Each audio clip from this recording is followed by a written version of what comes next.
In this podcast, Sheriff Mike Sell and Commander Tedesco sit down with the Executive Director of Rocky Mountain Gun Owners, Ian Escalante, to discuss Senate Bill 25003 in the defense of your Second Amendment rights. Senate Bill 25003 has already passed the state Senate and will be heard by the House Judiciary on March 5, 2025. It appeared on the House calendar on March 3rd, which leaves little time to sign up for those who wish to testify against it. I have a special friend with me today. This is Ian Escalante. He's from the Rocky Mountain Gun Owners Association. And I wanted him to talk a little bit to Teller County citizens today about what their organization does. Because here's what we found out here recently, and Kevin's with me today also, but the thing is that we found out was that 003, which is the gun bill that takes away your rights for semi-automatic weapons, is being seen again on Wednesday.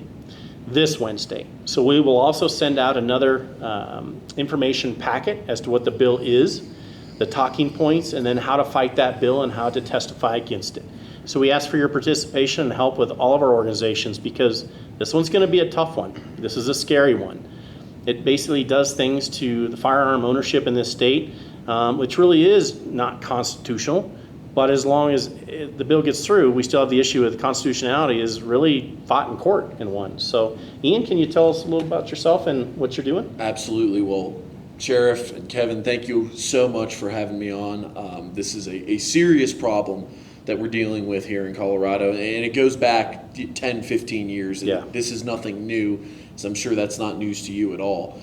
But my name is Ian Escalante, and I'm the Executive Director of Rocky Mountain Gun Owners. We're the only no-compromise gun rights group in the state of Colorado that focuses on fighting gun control in the legislature, fighting it in the courts, and also getting out and getting involved in the election. We got a big election coming up next year that's really going to determine the future of our state. And we do anywhere from dog catcher to county sheriff to state representative. The only thing we don't play in is federal races. So that's what we do. And our founder, Dudley Brown, he founded RMGO back in 1996 because he wanted Colorado to have a specific state, no-compromise gun organization. And unfortunately, since 2013, we've really been seeing the Democrats and the leftists trying to put the screws to our Second Amendment rights here in Colorado. And it started with the magazine ban. It then moved forward to red flag gun confiscation. Then they tried the assault weapons ban a couple times. And now we're here, Senate Bill 003 in 2025, which I have called the worst gun bill in U.S. history because I've worked in other states before. I've seen some of the BS that they push out. This is by far and away something that you would find in New York or Illinois or, God forbid, Massachusetts. They're literally trying to disarm every person here in Colorado. So every single person, and I thank you so much for being a member of law enforcement who's actually paying attention to this and fighting back. Every person needs to understand what this bill does and then get ready to go and fight. And the next real big battle that we're going to face is going to be this Wednesday. Yeah, and I think for most people to understand is that if that bill passes through the House, it'll go then to the House floor. I don't have much hope that it'll stop on the House floor. It then goes to the governor for a signature. And then we'll see what he does with this. But here's the problem with this bill, and I think that if you're a hunter, it really eliminates a lot of your rights. Because really what is happening is you saw the big cat bill that went out last year. Yeah. It failed by the people. They're trying to bring that back through a scientific bill that they're now pushing. They're trying to push other concealed carry permit bills. This bill, though, has probably some of the worst language I've ever seen in a bill. And here's why, as a sheriff, I looked at it and said, let's get people with the right organization because there can't be a compromise now. I think the problem, Kevin, and something I see in this bill is that, A, it doesn't even attest to the issues of law enforcement off duty with a semi-automatic handgun. I don't think people realize that. It basically would eliminate us from being able to have a department-issued gun off duty. It ties our hands. It does. It ties our hands. But the other side of it, too, is any semi-automatic weapon that's gas-operated, it's not a far stretch to go. Any type of weapon is actually gas-operated. It uses a bullet. Yes. It uses expanding gas very quickly to fire a weapon system. Yes. Now, it does say that they're going to allow some firearms, but here's the problem, too, in Colorado. It could get to the floor of the House, and before it gets ratified or brought through, they could strip all that away and go back to the original bill that day. So there's a lot of issues with amendments and people thinking that it's okay to pass these. And I've heard a lot of people say, hey, let's let's give them something to the Democratic side. Well, you can't, because with this bill and many other bills, as soon as you do that, next year will be which other rights are you going to lose? The inch becomes a mile. An inch becomes a every mile. time, every time. And that's the problem with this, is that I have purchased weapons in the past as an investment. Mm-hmm. Now I can't sell that investment. I can't give that investment away. Right. If it's not to a family member. And here's the other problem too. What's a family member? Where are they drawing the line? Is that just my children? Or is that my stepson? Or is that, all those issues start popping up of what they're talking about. Well, So your personal property has been essentially devalued. in Well, that it particular has. Case, yeah. Yep. So, and outside the state, because no weapon's going to be sold unless they go outside the state. Right. So Right. it's a big issue. And Ian, I'm just so happy you're here today. And I wanted to give people the understanding of where they could go if they wanted an organization that could fight back and could sue, and that also can get the word out. And this is a great organization. They've done a lot of great work. I've been on stage with Ian a couple times now. He does a great job talking about it. So Ian, could you tell them a little bit about how to join the organization? Absolutely. So RMGO is an organization that specifically subsists off of our membership. So we have about 38,000 members across the state. We have 200,000 supporters, so members and supporters. So supporters are people who maybe have given a little bit of money, but they're not actually, maybe they haven't renewed their membership or things like that. We have a lot of people across the state of Colorado that are involved with RMGO, and we need more people to get involved, because right now you have a very well organized anti-gun lobby through Moms Demand Action, Everytown for Gun Confiscation, Giffords, all these other groups that are going out and they are paying people to show up. They're bussing people in. They are making insane donations to candidates, not directly towards candidates, but through independent expenditure committees where they're spending. Last time Tom Sullivan, who's the bill sponsor of Senate Bill 3, ran for office in 2022, Everytown spent $1 million. That donation came straight from Michael Bloomberg. $1 million trashing his opponent. So the big thing that we need to do is we need an apparatus to fight back, and that's how RMGO exists. So if you're interested in fighting for the Second Amendment and really preserving Colorado's way of life, because Denver is trying to make the entire state like the metro area. They want to make Denver be the hub, and then they want little Breckenridges and Vales popping up all over the place that are overrun with rich leftists that they can also use as a voting base to keep pushing through their radical agenda. So we're fighting back against that. You can go to rmgo.org. You can join. It's $35 a year for a membership, or if you give a $750 donation, you will be a life member. We have all kinds of resources. We have our Bill Watch page, rmgo.org/BillWatch. We have every single anti-gun bill from the last, honestly, every session since 1996 compiled on that page, and you can look at the gun bills which have passed and the current ones that are moving through the legislature right now.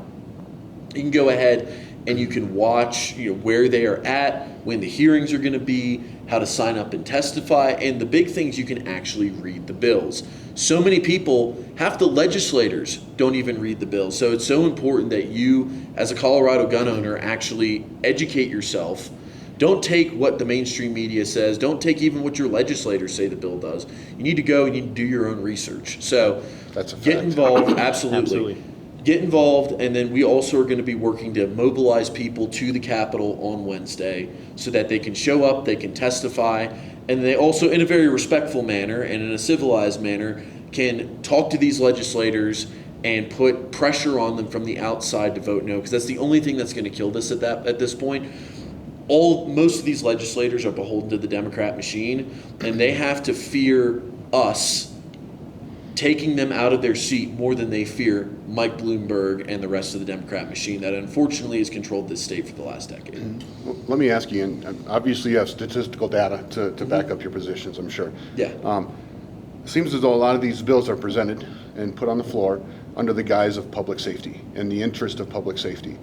I'm assuming a successful gun bill reduces crime? That's funny. Not at all. If you look over the last 10 years, I don't have the statistics offhand, but violent crime in Denver has increased about 75%, give or take, if you take into account assaults, batteries, property crime. Now they're trying to say that property crime and retail theft is nonviolent. They actually pushed through a bill this year that would legally define retail theft as nonviolent. But when you take in all that into account, you have seen Denver go from one of the best cities in America to little Chicago, unfortunately. Well, and that's the funny thing is, I don't think people realize, I remember you used to be able to walk down 16th Street and it was a beautiful place to be. Try walking down it now. You used to turn on the TV and it was good news stories about what Colorado is and the different events going on, the Pueblo Absolutely. State Fair, all those types of things. And now what you get is there's been a shooting, there's been a stabbing, there's been a this. And I think at the end of the day, what really bothers me is that every time they issue a public safety bill, it doesn't have any public safety involvement in it, right? Right. None of us, when we go up there and testify or even listen to and we say, but that doesn't work. In fact, this is going to create more issues. There's 2 bills going this week that we're in opposition of. One, they're reducing a class 2 felony crime, which means if somebody does a drive-by at a building, doesn't hit anybody, they're saying we're going to reduce it from a class 2 felony down to a class 5 felony.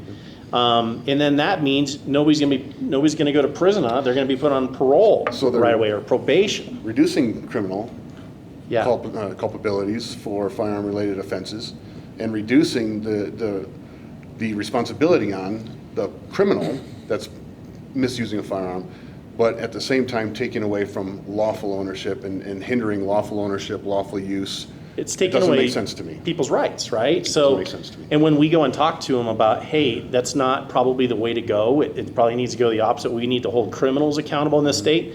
What we're finding now is that we're having decriminalization of issues, but they're trying to create so many law-abiding citizens to be criminals. I think so that logic train has left the building, right? So Right. now we're dealing with a runaway train that's a legislature that really wants to control what's being said, what's being done with public safety, but they don't want to listen to anything in public safety. Well, that's the thing, we go up and we testify or we speak on behalf of these bills or in opposition to these bills, and we bring decades and centuries of law enforcement experience and exposure to enforcement of the law, social aspects of enforcement of the law.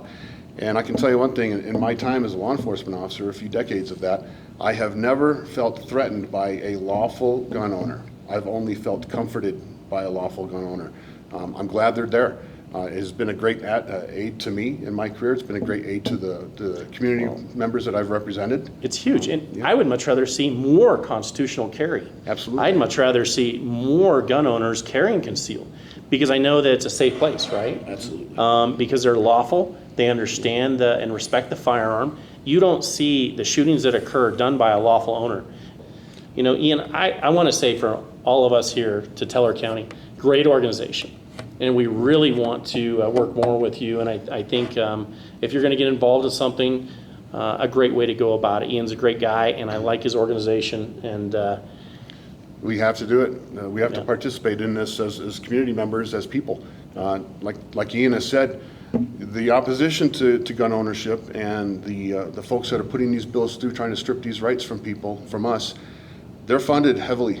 And if we don't get on board and you don't take an active role as an individual gun owner yourself and get on board with the organization and start to fight these bills and speak to your legislatures and motivate them and influence them with what you want as a constituent, these things are just going to escalate and grow, and it's going to get worse. It's never going to stop. Absolutely. And this isn't something that's going to be Colorado specific. This is something that's, it's honestly a virus that's going to get expanded through the rest of the American West. To drive out lawful gun owners who want to just be left alone and live out in the mountains and raise their families. They overcomplicate it, they overtax it, and now they want to make it legislatively impossible for you to own. Exactly. And it's never going to end.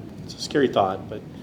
Ian, I know I don't want to take up too much of your time. Sure. And I know people, usually it's a shorter version of a podcast that they like to watch. But I just want to say thank you today. I'm glad Ian could come down. Thank you, Teller County, for listening, and we hope to see you soon.